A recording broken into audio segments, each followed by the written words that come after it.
बिस्मिल्लाहिर्रहमानिर्रहीम। अस्सलाम वालेकुम। कॉम्प्लेक्स एनालिसिस की सीरीज़ में आपको खुशामदीद कहते हैं। आज की वीडियो में हम पढ़ेंगे सीक्वेंस के बारे में। तो चलें शुरू करते हैं। देखते हैं कि कॉम्प्लेक्स सीक्वेंस क्या होती है। A sequence या complex sequence Zn is a function whose domain is the set of positive integers and whose range is subset of the complex number C। एक सीक्वेंस या कॉम्प्लेक्स एनालिसिस में हम कहेंगे तो कॉम्प्लेक्स सीक्वेंस Zn क्या है? Function है जिसकी डोमेन नेचुरल नंबर है या पॉजिटिव इंटीजर्स और रेंज सबसेट ऑफ C या कॉम्प्लेक्स सेट C। यानी कि इसको अगर नोटेशन वाइज देखें तो Zn एक फंक्शन है, ऐसा फंक्शन है यानी एक सीक्वेंस ऐसा फंक्शन जिसकी डोमेन नेचुरल नंबर्स है और रेंज कॉम्प्लेक्स नंबर्स है या सबसेट ऑफ कॉम्प्लेक्स नंबर है। एक ही बात है। तो जिस तरह रियल एनालिसिस में हम पढ़ते हैं या कैलकुलस में कि सीक्वेंस क्या होती है रियल नंबर्स की नेचुरल नंबर से रियल नंबर्स पर या सबसेट ऑफ रियल नंबर्स पर, तो कॉम्प्लेक्स एनालिसिस में हम यहाँ पर रेंज में कॉम्प्लेक्स सेट लेंगे। तो इससे आप ये भी कह सकते हैं कि हर कॉम्प्लेक्स सीक्वेंस एक रियल सीक्वेंस है, क्योंकि जो सेट ऑफ रियल नंबर्स होता है वो सब सेट होता है सेट ऑफ कॉम्प्लेक्स नंबर्स का। इसका मतलब कि रियल सीक्वेंस हर रियल सीक्वेंस भी एक कॉम्प्लेक्स सीक्वेंस हो जाएगी। तो खैर ये कॉम्प्लेक्स सीक्वेंस है नेचुरल नंबर से कॉम्प्लेक्स नंबर पर। जैसा कि यहाँ पर एक एग्जांपल है 1 प्लस आयोटा पावर n, ये कॉम्प्लेक्स सीक्वेंस है। इसकी टर्म्स देखें अगर तो ये नेचुरल नंबर है, हम लेते हैं 1 2 3 4 5 एंड सो ऑन इनफिनाइट, और सीक्वेंस की टर्म क्या होंगी इस complex sequence 1 plus iota power n की? पहली टर्म होगी 1 प्लस आयोटा, क्योंकि n की जगह आप 1 पुट करेंगे, नेचुरल नंबर पहला नेचुरल नंबर पावर में 1 पुट होगा तो 1 plus iota power 1 plus iota रह जाएगा। दूसरी पावर क्या है, आयोटे की जगह 2 पुट करेंगे, तो आप देख सकते हैं कि यहाँ पर जब 1 है और साथ में प्लस आयोटा पावर 2 हो जाएगा, तो आयोटा स्क्वायर हम जानते हैं -1 होता है, तो 1 और -1 एक दूसरे को कैंसिल करेंगे, दूसरी टर्म 0 हो जाएगी। फिर 3 पुट करेंगे तो 1 माइनस आयोटा आ जाएगा इस सीक्वेंस में। फिर 4 से 2 5 1 प्लस आयोटा। तो इस तरह देखें जैसे जैसे नेचुरल नंबर हम पुट करते जा रहे हैं तो सीक्वेंस की भी वो टर्म आती जा रही है नेचुरल नंबर के लिहाज से। तो इसको हम सीक्वेंस कहेंगे क्योंकि इसकी डोमेन नेचुरल नंबर है और रेंज देखें कॉम्प्लेक्स नंबर आ रहे हैं, या हम इनको एक जगह लिखें तो ये सबसेट ऑफ कॉम्प्लेक्स नंबर बन जाएगा। तो इस तरह हम सीक्वेंस को डिफाइन करते हैं। फिर सीक्वेंस में इंपॉर्टेंट है कन्वर्जेंट सीक्वेंस। सीक्वेंस दो तरह की होती हैं, एक कन्वर्जेंट सीक्वेंस, दूसरी डाइवर्जेंट सीक्वेंस। तो अगर आपको कन्वर्जेंट की समझ आ जाए तो डाइवर्जेंट आपको क्लियर हो जाएगी। तो कन्वर्जेंट पहले देखते हैं कन्वर्जेंट सीक्वेंस क्या होती है। A sequence that n converts, sequence को हम इस तरह करली ब्रैकेट से डिनोट करते हैं, converts to the number l if for each positive real number epsilon there exists natural number capital N such that Zn minus capital L mod is less than epsilon whenever n become greater या n greater than this fixed natural number, या इसी को हम limit n approaches to infinity z n equal to capital n लिखते हैं। तो convergent sequence की ये तो डेफिनेशन है, इसको हम समझते हैं। कन्वर्जेंट सीक्वेंस क्या होगी? किसी सीक्वेंस को हम कन्वर्जेंट तब कहेंगे जब जैसे जैसे हम एन की वैल्यू बढ़ाते जाएं, यानी जैसे जैसे एन की वैल्यू बढ़ती जाए, इंक्रीज होती जाए इन्फिनिटी की तरफ, तो सीक्वेंस किसी खास नंबर को अप्रोच करते जाए, यानी सीक्वेंस किसी खास नंबर के करीब होती जाए। इसको अगर कम्प्लेक्स प्लान में हम ड्रा करें तो सपोज कि ये एक कम्प्लेक्स प्लान है, इसके ऊपर हमने एक सर्कल ले लिया है। कम्प्लेक्स प्लान में ये रियल साइड, ये इमेजिनरी साइड, ये एक सर्कल है, इसका सेंटर को हम कहेंगे एल, ये कैपिटल एल, और एप्सिलॉन यहाँ से यहाँ तक ये जो डिस्टेंस है सेंटर की इसको कहते हैं, यानी ये जो सर्कल है इसका रेडियस। तो कम्प्लेक्स प्लान के अंदर लिमिट कैसे, ये कैसे कन्वर्जेंट सीक्वेंस को शो कर रही है स्टेटमेंट कि मिसाल के तौर पर हम इधर से शुरू करते हैं, पहली टर्म n इक्वल टू 1 के लिए ये आई है, फिर 2 के लिए ये, 3 के लिए ये, 4 5 6 7 8, ये जैसे जैसे टर्म बढ़ती जाएं आखिरकार क्या हो, टर्म लिमिट कैपिटल एल के करीब पहुंचती जाए, यानी जहाँ से भी ये शुरू हो सीक्वेंस आखिरकार इस लिमिट के पास आ जाए जैसे जैसे हम n की वैल्यू बढ़ाते जाएं। तो ऐसी सीक्वेंस को हम कहेंगे कन्वर्जेंट सीक्वेंस। यहाँ पर l कोई भी फाइनाइट नंबर हो सकता है, फाइनाइट कम्प्लेक्स नंबर। मैथमेटिकली इसको ऐसे लिखते हैं Zn माइनस एल, यानी Zn कोई भी कम्प्लेक्स नंबर इस प्लेन में होगा n greater than capital N के लिए। ये शुरू के कुछ n देखें, 1 2 3 4 5 6 7 8, ये चले इसको भी कर लें 9 9, ये कैपिटल N है। इस 9 तक ये वैल्यूज इस सर्कल से बाहर हैं, एप्सिलॉन सर्कल से बाहर हैं। लेकिन जैसे ही हम ये n लेंगे 10 जो कि 9 से बड़ा है, या 10 के अलावा जो भी और बड़ी वैल्यूज है 9 से 11 12, तो वैल्यू देखें इस कंडीशन को सेटिस्फाई कर रही है। बाकी जो वैल्यू होंगी, मसलन अब ये वैल्यू जो है 10 पर, ये Zn है, यानी Z10 है। Z10 माइनस एल, Z10 और L का डिस्टेंस यहाँ से लेकर यहाँ तक का डिस्टेंस सर्कल के रेडियस से कम है, एप्सिलॉन से कम है, यानी Zn minus L mode is less than epsilon. In other words, तमाम वैल्यूज इस सर्कल के अंदर बिलोंग कर रही हैं जैसे ही हम n की वैल्यू 9 से बढ़ा देते हैं। तो इसको हम कहेंगे कि ये सीक्वेंस कन्वर्ज कर रही है, Zn कन्वर्ज कर रही है लिमिट L को, या इन शॉर्ट ऐसे लिखते हैं limit n approaches to infinity. जैसे n इन्फिनिटी को अप्रोच करेगा तो सीक्वेंस Zn अप्रोच करेगी या बराबर हो जाएगी लिमिट L के। तो उम्मीद है आपको कन्वर्जेंट सीक्वेंस की समझ आ गई होगी कि जब कोई सीक्वेंस किसी फिक्स्ड नंबर को अप्रोच करती है, जैसे ही n की वैल्यू एक फिक्स्ड नेचुरल नंबर से हम बढ़ा देते हैं, यानी यहाँ पर नेचुरल नंबर 10, इससे जैसे ही वैल्यू हम बढ़ा देते हैं नेचुरल नंबर की, तो सीक्वेंस एक फिक्स नंबर को अप्रोच करने लग जाती है। ऐसे सीक्वेंस को हम कन्वर्जेंट सीक्वेंस कहते हैं। उसके बाद यहाँ पर है दूसरी डेफिनेशन, डाइवर्जेंट सीक्वेंस। तो ये इसी के उलट है। Divergent sequence, a sequence that is not convergent is said to be divergent. जो सीक्वेंस कन्वर्ज ना करे, यानी जो सीक्वेंस ये कंडीशन सेटिस्फाई ना करे, उसको हम डाइवर्जेंट सीक्वेंस कहेंगे। यानी कि जैसे हम n की वैल्यू बढ़ाएं, जैसे जैसे n की वैल्यू बढ़ती जाए, सीक्वेंस किसी फिक्स कैपिटल L को अप्रोच ना करे। सीक्वेंस किसी फिक्स्ड, यानी आप कह सकते हैं सीक्वेंस भी इन्फिनिटी को अप्रोच कर ले, सीक्वेंस की कोई फिनाइट वैल्यू हम मालूम ना कर सकें, तो ऐसे सीक्वेंस को हम क्या कहेंगे, डाइवर्जेंट सीक्वेंस। एग्जांपल देखते हैं हम। लेट द सीक्वेंस, सपोज एक सीक्वेंस है हमारे पास, Zn equal to iota power n plus 1 divide by n in curly brackets. First 5 terms of the sequence are, sequence की पहली 5 टर्म देखें, जब n की जगह 1 पुट करेंगे तो ये होगा -1, डिवाइड में भी 1 पुट करेंगे, पहली टर्म -1। फिर n की जगह 2 पुट करें, यहाँ पर भी यहाँ पर भी, तो ये सेकंड टर्म बनेगी माइनस आयोटा बाय 2। फिर n की जगह 3 पुट करें तो ये टर्म 4 5, तो ये पहली 5 टर्म और ये आगे सीक्वेंस जारी है। अब देखें clearly, limit n approaches to infinity, जैसे n की जगह हम इन्फिनिटी पुट करेंगे या जैसे जैसे n की वैल्यू बढ़ाते जाएंगे, तो सीक्वेंस क्या होगी, iota power n plus 1 divide by n is equal to 0। Sequence 0 को अप्रोच करेंगी। क्यों? क्योंकि आप डिवाइड में यहाँ पर इन्फिनिटी पुट करेंगे, तो ये क्या होगा, non zero quantity divide by infinity, या आप कह दें 1 डिवाइड बाई इन्फिनिटी, वो होगा 0 के बराबर। हम जानते हैं कि 1 बाई इन्फिनिटी क्या होता है, 1 by infinity is equal to 0।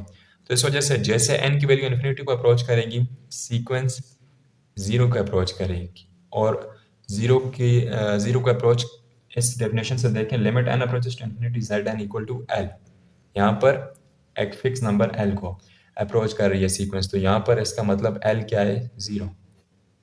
यानी कि लिमिट किसे अप्रोच करेगी, 0 को अप्रोच करेगी। तो इस सीक्वेंस की लिमिट क्या है, कैपिटल L 0। एक फिक्स वैल्यू है 0 क्योंकि एक फाइनाइट नंबर है, तो हम क्या कहेंगे, सो Zn करली brackets Zn sequence is a convergent sequence. तो इसका मतलब ये सीक्वेंस जो हमने एग्जांपल में ली है, ये कन्वर्जेंट सीक्वेंस है और ये कन्वर्ज कर रही है 0 को। ठीक है, तो इस तरह आप कन्वर्जेंट और डाइवर्जेंट सीक्वेंस को चेक कर सकते हैं। उसके बाद एक क्राइटेरिया है, या आप कह लें एक थ्योरम है, ए सीक्वेंस Zn करली ब्रैकेट, या इसको करली ब्रैकेट बार बार पढ़ना से बेहतर है आप इसको सीक्वेंस कहें, क्योंकि सीक्वेंस की ये नोटेशन है करली bracket. A sequence Zn converges to a complex number L equal to a plus iota b if and only if real of Zn converges to real of L which is equal to a and imaginary of Zn converges to imaginary of L which is equal to b। ये important theorem है, important criteria है convergence के लिए। किसी sequence Zn को हम convergent कहेंगे L point पर, capital L a plus iota b पर, इफ़ एंड ओनली इफ अगर रियल पार्ट, सीक्वेंस का रियल पार्ट जो है, क्योंकि सीक्वेंस कम्प्लेक्स फॉर्म में होगी तो उसका कोई रियल पार्ट भी होगा, कोई इमेजिनरी पार्ट भी होगा। तो जो रियल पार्ट होगा सीक्वेंस का वो लिमिट के रियल पार्ट को अप्रोच करे, रियल पार्ट के अलहदा से लिमिट अप्रोच करे, रियल पार्ट को लिमिट के, और इमेजिनरी पार्ट की लिमिट या सीक्वेंस का इमेजिनरी पार्ट अप्रोच करे लिमिट के इमेजिनरी पार्ट से, इमेजिनरी पार्ट को। ये रियल पार्ट है लिमिट का और ये इमेजिनरी पार्ट है, आयोटा नोटेशन के लिए इमेजिनरी पार्ट की।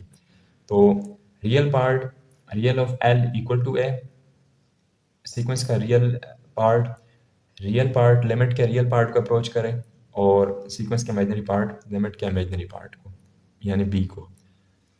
तो इस पर हम, अगर ऐसा होगा तो ऐसे सीक्वेंस को हम कन्वर्जेंट कहेंगे। इस पर हम एक एग्जांपल देखते हैं और उसमें हम एग्जांपल में सीक्वेंस के रियल पार्ट को अलहदा से अप्रोच करवाएंगे, रियल पार्ट को लिमिट के और इमेजिनरी पार्ट को अलहदा से। अगर ये दोनों कंडीशन ठीक हुई तो हम कहेंगे कि ये सीक्वेंस कन्वर्जेंट है। तो देखिए यहाँ पर हमारे पास एग्जांपल है। Example, consider the sequence 4n plus 3n iota divided by 2n plus iota। Let's write this as, ये जो सीक्वेंस है अब इसमें रियल पार्ट और इमेजिनरी पार्ट अलग-अलग नहीं है। तो पहले हम इसको रेशनलाइज कर लेते हैं ताकि इसके रियल पार्ट और इमेजिनरी पार्ट को अलग-अलग लिख सकें। तो रेशनलाइज करेंगे डिनोमिनेटर से।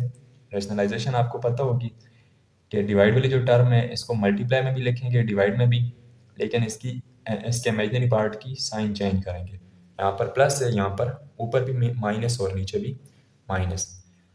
अब ऊपर वाली टर्म्स को आपस में मल्टीप्लाई कर दें। पहली टर्म से मल्टीप्लाई होगी तो ये हमारे पास बनेगा 4n times 2n eight n square. फिर पहली टर्म दूसरी टर्म से मल्टीप्लाई करें तो plus minus minus 4n iota, फिर ये 3 2 6 n स्क्वायर और आयोटा, फिर -3n आयोटा स्क्वायर। ठीक है, और डिवाइड में a प्लस बी और a माइनस बी वाला फार्मूला है तो इसको आप लिखेंगे a square minus b square. फिर ऊपर कुछ सिंप्लीफिकेशन कर लें, एट n स्क्वायर, उसके बाद ये जो आयोटा स्क्वायर है ये -1 होगा तो ये माइनस इस माइनस को प्लस कर लेगा तो यहाँ पर सिर्फ 3n रह जाएगा, उसको पहले लिख लें और इन दो टर्म में से आयोटा कॉमन ले लें तो ये होगा पॉजिटिव टर्म पहले 6n स्क्वायर माइनस 4n और साथ iota whole divide bye 2n का स्क्वायर, 2 2 4 और n का स्क्वायर प्लस आयोटा स्क्वायर है तो ये -1 माइनस माइनस प्लस हो जाएंगे तो यहाँ पर 4n स्क्वायर प्लस 1 होगा। अब इसमें आप देखें ये जो पार्ट है इसके साथ कोई इमेजिनरी नंबर, इसके साथ आयोटा नहीं है तो इसको और इसको अलहदा लिख लें। This term divide by this 8n square plus 3n by 4n square plus 1, ये हो गया real part of the sequence, Zn sequence का रियल पार्ट। इसी तरह जिस टर्म के साथ आयोटा है उसको 6n square minus 4n divide by 4n square plus 1, iota साथ नहीं लिखना तो ये क्या होगा, imaginary part of the sequence. तो सीक्वेंस के दो पार्ट हमने अलग-अलग कर लिए, रियल पार्ट और इमेजिनरी पार्ट। पास क्वेश्चन में आपको ये पहले से ही रियल और इमेजिनरी पार्ट दिए होंगे अलग-अलग, लेकिन बाज़ औक़ात आपको सिंप्लीफाई करके मालूम करना पड़ेगा। तो अब हम लिमिट लगाते हैं उसी क्राइटेरिया के मुताबिक जो अभी हमने पढ़ा है कि रियल पार्ट रियल को अप्रोच करे लिमिट के और इमेजिनरी पार्ट इमेजिनरी को। तो limit n approaches to infinity, real of Zn is equal to limit n approaches to infinity, ये वाला रियल पार्ट। फिर हम क्या करते हैं कि limit n approaches to infinity, ये जो नंबरेटर है इसमें से n स्क्वायर को कॉमन ले लें। तो पहली टर्म में तो n स्क्वायर है, यहाँ से कॉमन हो जाएगा। दूसरी टर्म में आप एक दफ़ा n मल्टीप्लाई करें, एक दफ़ा डिवाइड करें तो जो ऊपर n स्क्वायर बनेगा वो कॉमन निकल जाएगा, डिवाइड में n रह जाएगा। ठीक है, इसी तरह नीचे से भी n स्क्वायर कॉमन लेंगे तो पहली टर्म 4 हो जाएगी और इसके साथ जब आप खुद से मल्टीप्लाई और डिवाइड करेंगे n स्क्वायर तो ऊपर वाली टर्म एन स्क्वायर कॉमन निकल जाएगी और 1 डिवाइड बाई एन स्क्वायर रह जाएगा।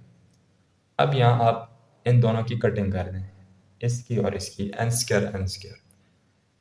ये कॉमन इसलिए लिया है क्योंकि जब हम एन पुट करें इन्फिनिटी तो डायरेक्टली पुट करेंगे तो ये इनफिनाइट हो जाएगी, ये टर्म इनफिनाइट हो जाएगी, या इन्फिनिटी बाय इन्फिनिटी फॉर्म बनेगी। इसलिए उस फॉर्म से बचने के लिए हम ऊपर से भी और नीचे से भी एन स्क्वायर कॉमन लेते हैं। अब एन को पुट करने से या एन की वैल्यू इन्फिनिटी पुट करने से ये इनफिनाइट फॉर्म नहीं बनेगी।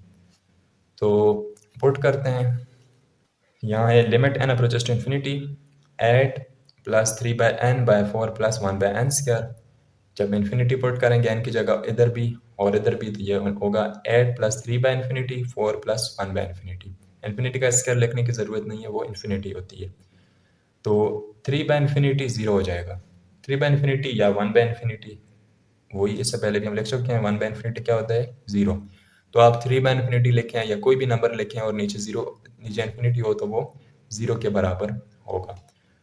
और यहाँ पर ये 0 हो गया, इसी तरह नीचे भी 1/∞ 0 हो गया।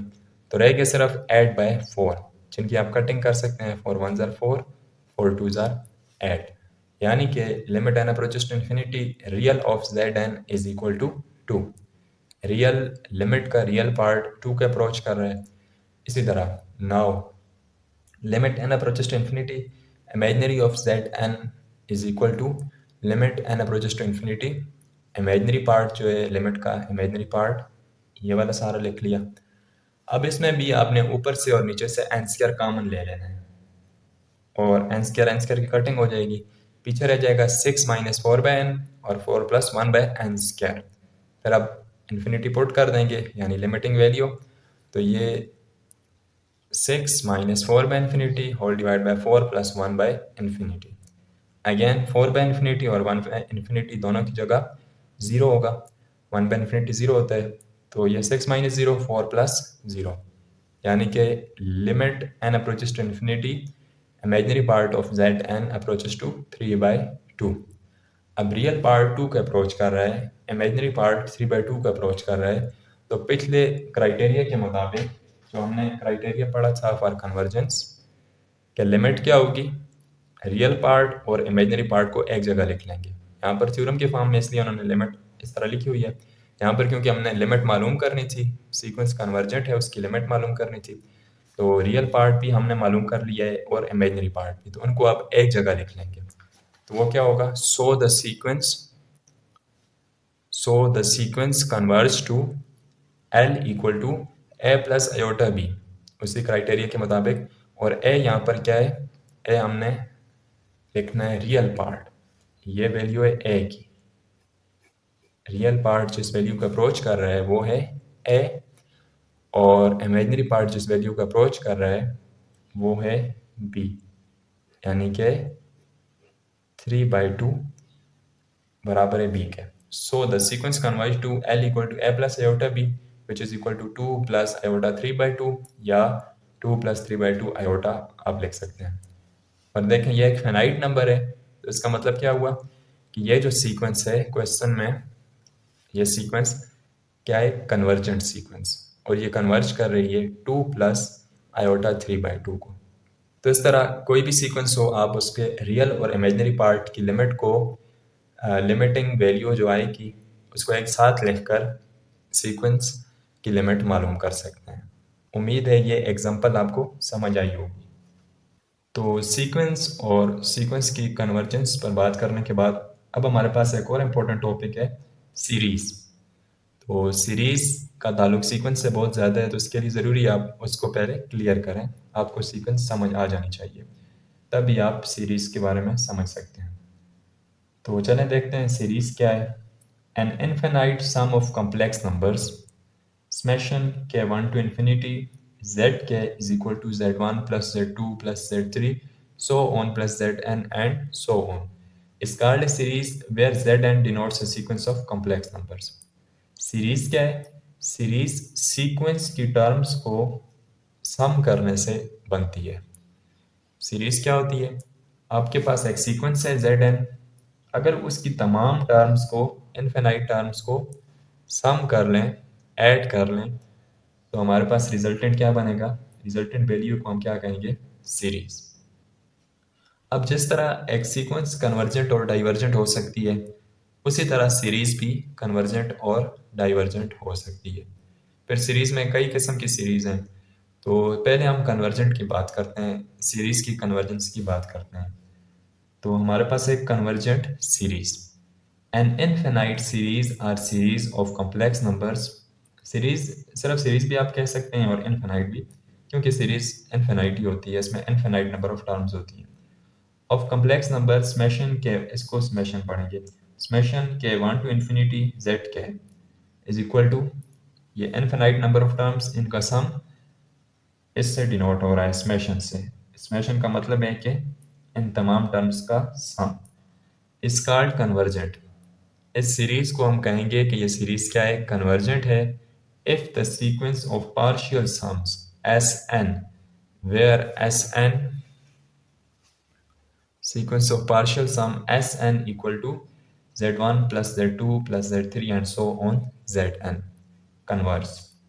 किसी सीरीज को हम कन्वर्जेंट तब कहेंगे जब उसका sequence of partial sum Sn converge करे। अब सीक्वेंस ऑफ पार्शियल सम क्या है, अगर इस सीरीज की हम कुछ टर्म ले लें, n number of term, n की वैल्यू 10 भी हो सकती है, 20, 30, 50, तो वो जो सम बनेगा उसको हम क्या कहेंगे, सीक्वेंस ऑफ पार्शियल सम या just partial sum s N.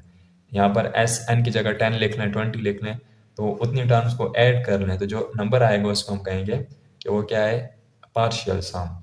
अगर पार्शियल सम कन्वर्ज करें, पार्शियल सम एक फाइनाइट वैल्यू आए, यानी कि कुछ टर्म्स को आप ऐड करें तो वो इन्फिनिटी को अप्रोच ना करे या इन्फिनिटी ना हो, बल्कि किसी फाइनाइट वैल्यू को कन्वर्ज करे, किसी फाइनाइट वैल्यू को अप्रोच करे, तो ऐसे पार्शियल सम को हम कन्वर्जेंट कहेंगे। एक सीक्वेंस कन्वर्जेंट होगी अगर उसका पार्शियल सम या उसके तमाम पार्शियल सम कन्वर्जेंट हों या कन्वर्ज करें। अब आगे क्या है, if s n approaches to l as n approaches to infinity, जैसे जैसे एन की वैल्यू इन्फिनिटी को अप्रोच करे तो S N sequence of partial sum किसी फाइनाइट वैल्यू एल को अप्रोच करे, we said that the series converge to L, तो हम कहेंगे कि ये series Z K, summation Z K L, capital L को अप्रोच कर रही है या कन्वर्ज कर रही है, or that the sum of the series is L, या इस सीरीज जेड के सीरीज का सम कैपिटल एल है। तो सीरीज की कन्वर्जेंस से हमें क्या पता चलता है कि अगर पार्शियल सम कन्वर्ज करेगा तो सीरीज भी कन्वर्ज करेगी। चलें इसके बाद हम देखते हैं एक खास किस्म की सीरीज जिसे कहते हैं ज्योमेट्रिक सीरीज। तो ज्योमेट्रिक सीरीज क्या होती है, A geometric series is any series of the form X series summation k1 to infinity a z power k minus 1 is equal to a plus az plus az square plus so on plus az power n minus 1 plus so on। Geometric series क्या है, ऐसी series जिसमें साथ में ये constant term a भी आ जाए।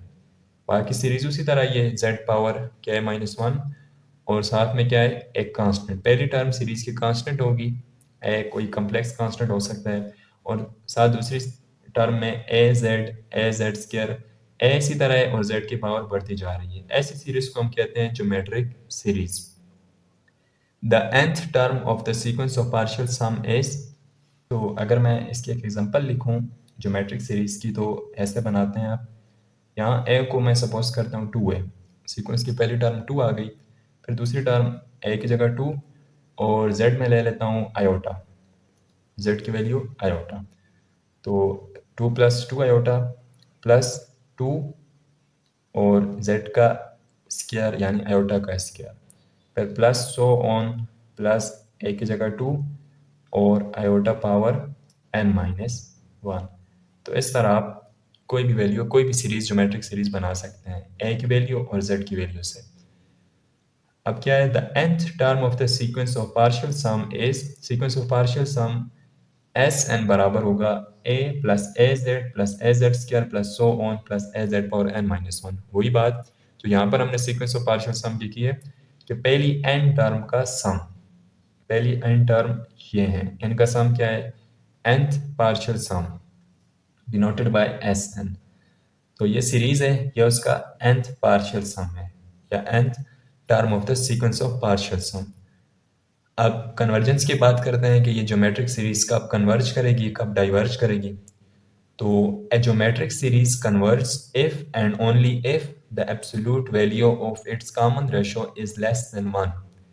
एक ज्योमेट्रिक सीरीज जैसा कि ये कन्वर्ज करेगी अगर कॉमन रेशियो की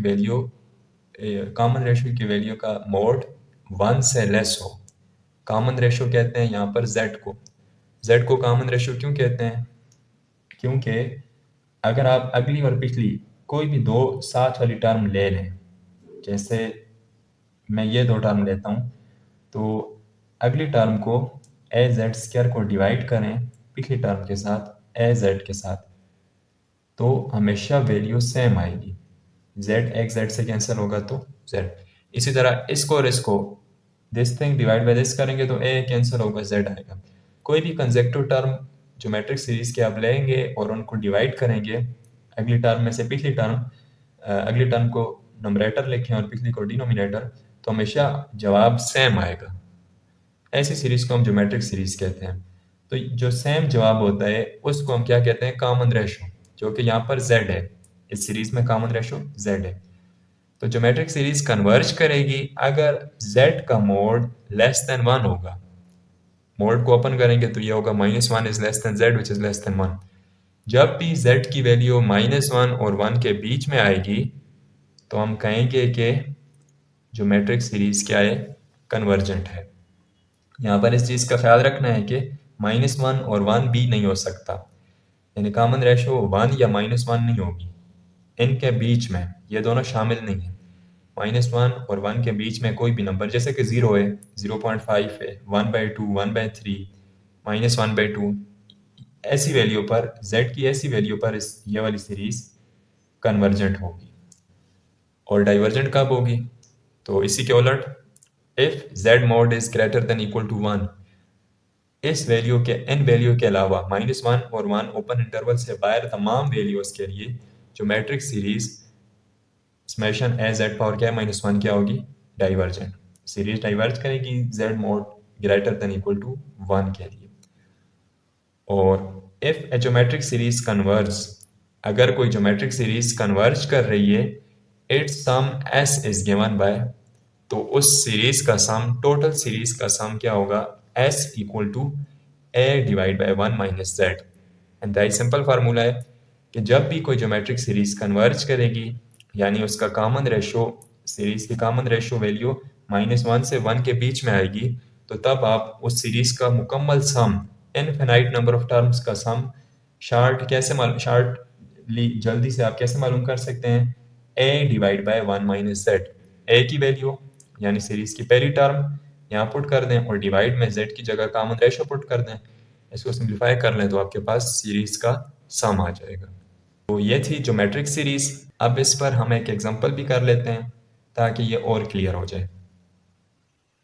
तो एग्जांपल है हमारे पास, consider the infinite geometric series summation के 1 to infinity 3 minus iota power k divide by 2 times 4 power k minus 1। और इसकी टर्म्स को ओपन करेंगे, जब k की वैल्यू 1 पुट करेंगे तो 3 minus iota by 2 plus 3 minus iota square by 8 plus so on, ये n नंबर ऑफ टर्म्स है, ये इनफिनाइट नंबर ऑफ टर्म्स हैं। तो इस सीरीज में देखें, पहली टर्म क्या है, हम जानते हैं कि सीरीज की पहली टर्म, पहले तो ये एक ज्योमेट्रिक सीरीज है, क्वेश्चन में ही लिखा हुआ है, और पहली टर्म ज्योमेट्रिक सीरीज की क्या होती है, a की वैल्यू हमें मिल गई, a is equal to 3 minus iota by 2। उसके बाद इस दूसरी टर्म में हम जानते हैं सीरीज होती है a plus a z square, इस तरह की होती है ज्योमेट्रिक सीरीज। तो पहली टर्म तो ये आ गई। अब दूसरी टर्म में a की वैल्यू को अगर छोड़ दें, 3 माइनस आयोटा स्क्वायर है, तो इनमें से एक टर्म 3 माइनस आयोटा छोड़ दें और नीचे 8 में से 2 को निकालें, यानी कि डिवाइड करें 8 को 2 से, तो पीछे रह जाएगा 4। तो a वाली टर्म इसमें से निकाल दें तो पीछे रह जाता है 3 माइनस आयोटा डिवाइड बाय 4, वो किसके बराबर होगी, z के। तो दो वैल्यूज आ गई हमारे पास, a भी और z भी। अब इस क्वेश्चन को सॉल्व करना मुश्किल नहीं है। z का मोड चेक करें, क्या ये -1 और 1 के बीच में आ रहा है, या इन अदर वर्ड्स क्या z का मोड 1 से लेस आ रहा है। तो z मोड है, इस वैल्यू इस टर्म का मोड लें, डिवाइड में 4 है तो इसका आप स्क्वायर और स्क्वायर रूट लेंगे तो ये 4 ही रहेगा, इसलिए इसको इसी तरह लिखें। जो ऊपर टर्म है इसका आपने स्क्वायर लेना है टर्म वाइज और होल स्क्वायर, जिस तरह मोड हम मॉडुलस लेते हैं या किसी वैल्यू वेक्टर का हम मैग्नीट्यूड निकालते हैं। तो इस तरह इसका मैग्नीट्यूड होगा ये 3 का स्क्वायर प्लस आयोटा के साथ जो नंबर है -1 उसका स्क्वायर होल स्क्वायर रूट। 3 का स्क्वायर 9 प्लस -1 का स्क्वायर 1 प्लस 1, तो 9 प्लस 1 10, स्क्वायर रूट 10/4। अब स्क्वायर रूट 10 3 पॉइंट समथिंग होता है, यानी 4 से लेस होता है, 3 पॉइंट कुछ भी वैल्यू। तो आप कैलकुलेटर से चेक कर लें, जब आप डिवाइड करेंगे स्क्वायर रूट 10 को 4 के साथ तो आंसर 1 से लेस आएगा, 0 पॉइंट समथिंग आएगा। तो इसका मतलब क्या हुआ कि z मोड बिलोंग कर रहा है -1 और 1 ओपन इंटरवल को, या z मोड लेस देन 1 है। तो इन दोनों बातों का क्या मतलब हुआ, दोनों बातें ठीक हैं, मतलब कि सीक्वेंस क्या है, कन्वर्जेंट है। अगर z मोड लेस देन 1 हो तो हम कहते हैं कि ये सीरीज जो है वो कन्वर्जेंट है। तो अब जबकि ये सीरीज कन्वर्ज कर रही है तो हम इसका सम भी निकालेंगे कि सीरीज की टर्म्स का सम क्या है। तो the sum of the series is given by, हम ये फार्मूला देख चुके हैं, सम बराबर है s equal to a/1 minus z के। सीरीज की तमाम टर्म्स का सम इसके बराबर होगा अगर सीरीज कन्वर्जेंट होगी तो a की जगह a क्या है 3 माइनस आयोटा बाय 2, और डिवाइड में लिखेंगे आप 1 माइनस जेड जो कि 3 माइनस आयोटा बाय 4 है। तो ऊपर 3 minus iota by 2 whole divide by LCM लेंगे, तो नीचे एलसीएम लेंगे, एलसीएम 4 होगा, 4 1 से मल्टीप्लाई होगा तो 4 minus 3 minus iota whole divide by 4। यहाँ पर अब हम इसको थोड़ा सिंप्लीफाई करते हैं, लेकिन एक तो ये 4 -3 और माइनस इससे मल्टीप्लाई होगा तो माइनस माइनस प्लस आयोटा हो जाएगा। दूसरा, क्योंकि अब ये 4 टर्म है तो ये divide a divide bye b और नीचे c बाई डी जो है हम मल्टीप्लाई में लिखेंगे और c बाई डी को उलट देंगे d बाय सी, नीचे वाली टर्म ऊपर हो जाएगी और ऊपर वाली टर्म नीचे। तो ये कुछ इस तरह होगा, s is equal to 3 minus iota by 2 multiply 4 by 4 minus 3 plus iota, 2 1 जार 2, 2 2 जार 4, फिर 2 सामने लिख लें, 3 minus iota whole divide by 4 minus 3 1 plus iota. ठीक है, अब इसको आप रेशनलाइज कर सकते हैं, रेशनलाइज करेंगे ताकि हम रियल पार्ट और इमेजिनरी पार्ट को अलग-अलग सिंपल फॉर्म में लिख लें। तो जब नीचे वाली टर्म की साइन चेंज करेंगे 1 प्लस आयोटा, ये होगा 1 माइनस आयोटा, मल्टीप्लाई में भी और डिवाइड में भी। अब ऊपर वाले टर्म्स को आपस में मल्टीप्लाई कर दें, 2 इसी तरह 3 1 जार 3, फिर 3 माइनस आयोटा के साथ -3 आयोटा, फिर माइनस आयोटा 1 के साथ माइनस आयोटा, फिर माइनस आयोटा और minus iota, minus minus plus iota square, और इसी तरह डिवाइड में a प्लस पी और a माइनस पी वाला फार्मूला, मल्टीप्लाई में है तो ये होगा a square minus P square, यानी 1 का स्क्वायर माइनस आयोटा का स्क्वायर, 2 ऊपर 3 -3 iota minus iota minus 4 iota, iota square की जगह -1 whole divide by 1 minus iota square की जगह -1। तो ये माइनस माइनस प्लस हो जाएंगे तो 2 हो जाएगा, ये 2 इस 2 से कैंसिल होगा, और साथ ही 3 माइनस 1 होगा तो 2 माइनस 4 आयोटा, तो सम होगा 2 minus 4 iota. So the sum of the convergent geometric series is 2 minus 4 iota. इस तमाम ज्योमेट्रिक सीरीज का सम बराबर होगा 2 माइनस 4 आयोटा के। तो यहाँ हमने कन्वर्जेंट ज्योमेट्रिक सीरीज, पहले हमने चेक किया है कि ज्योमेट्रिक सीरीज जो गिवन है वो कन्वर्जेंट है, और उसके बाद जब वो कन्वर्जेंट थी तो उसका हमने सम निकाला है 2 माइनस 4 आयोटा। तो अगर सीरीज डाइवर्जेंट हो तो फिर उसका हम सम नहीं निकाल सकते, हमेशा कन्वर्जेंट सीरीज का ही सम निकालेंगे। इसके बाद एक दो थ्योरम में हम उनकी जस्ट स्टेटमेंट देखते हैं। तो पहला थ्योरम में इफ समेशन के 1 to infinity z k converge, अगर ये सीरीज कन्वर्ज कर रही है then limit n approaches to infinity zn, sequence जो होगी जिससे ये सीरीज बनी है वो sequence n approaches to infinity पर 0 को अप्रोच करेगी। यानी कि सीरीज़ कन्वर्ज करेगी तो उससे वो सीरीज़ जो सीक्वेंस से बनी है वो सीक्वेंस इन्फिनिटी पर ज़ीरो को अप्रोच करेगी। पहला थ्योरम ये हो गया।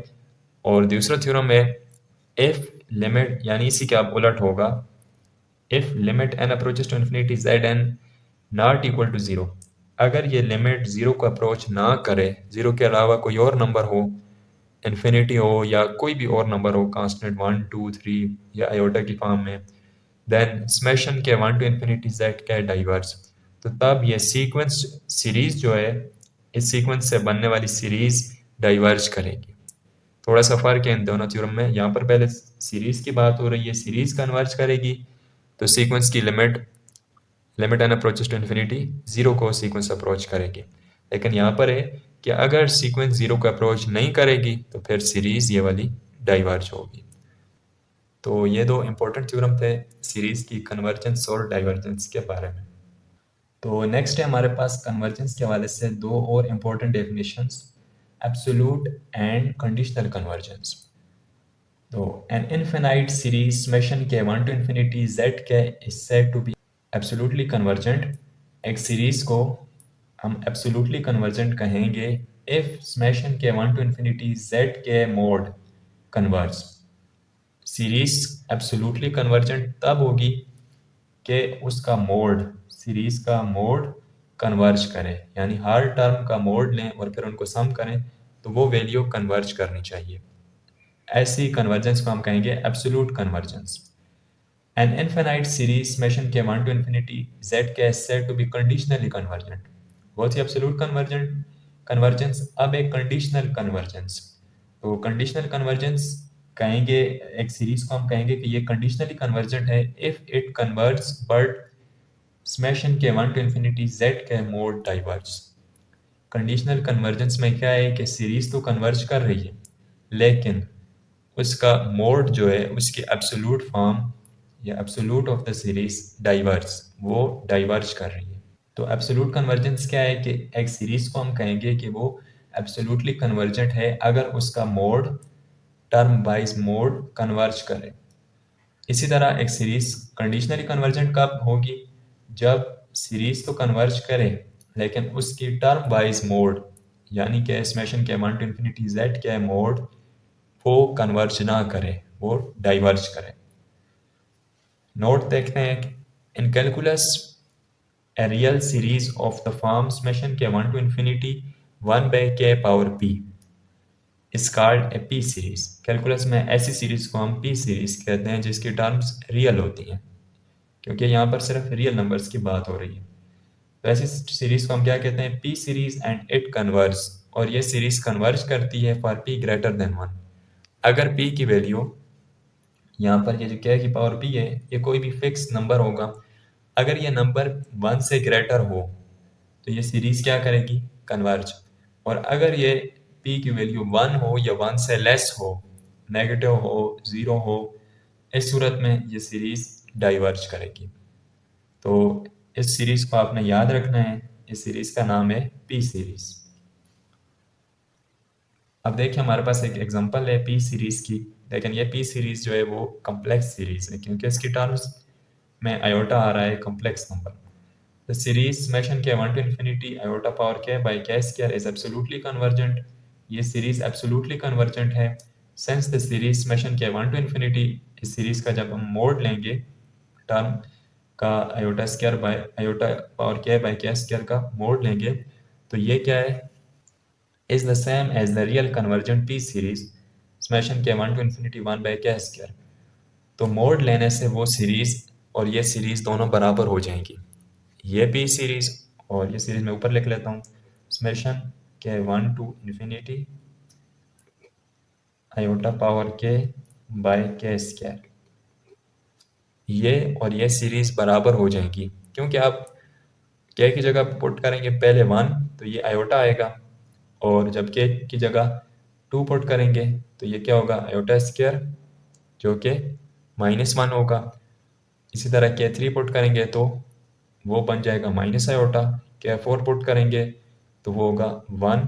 तो 4 वैल्यूज आएंगी, -1 1 आयोटा माइनस आयोटा। इन चारों का मोड लें तो वो 1 ही होगा, क्योंकि हम मोड की फॉर्म में देख रहे हैं। तो इस सीरीज़ का मोड देखें के सीरीज़ पी सीरीज़ की तरह है, बिल्कुल पी सीरीज़ बन रही है, ऊपर 1 है और नीचे के की पावर 2 के square. Here we have p is equal to 2 which is greater than 1। अब p 2 है, के की पावर p होता है, के की पावर यहाँ पर 2 है, जो कि 1 से ग्रेटर है। तो हमने बात की अभी के p सीरीज़ क्या होगी, p सीरीज़ कब कन्वर्जेंट होगी, जब p की वैल्यू 1 से ग्रेटर हो, जो कि यहाँ पर 2 है, 1 से ग्रेटर है। तो ये वाली p सीरीज़, ये p सीरीज़ या ये सीरीज़ क्योंकि ये कन्वर्जेंट है, तो इसके मोड की सीरीज़ ये वाली जो इसी के बराबर है, ये भी कन्वर्जेंट होगी। मोड की फॉर्म में सीरीज़ कन्वर्जेंट हो तो इसको हम क्या कहेंगे, एब्सोल्यूट कन्वर्जेंस। तो इस एग्जांपल में हमने देखा है कि एक्स सीरीज समेशन के 1 टू इन्फिनिटी आयोटा पावर के बाय के स्क्वायर।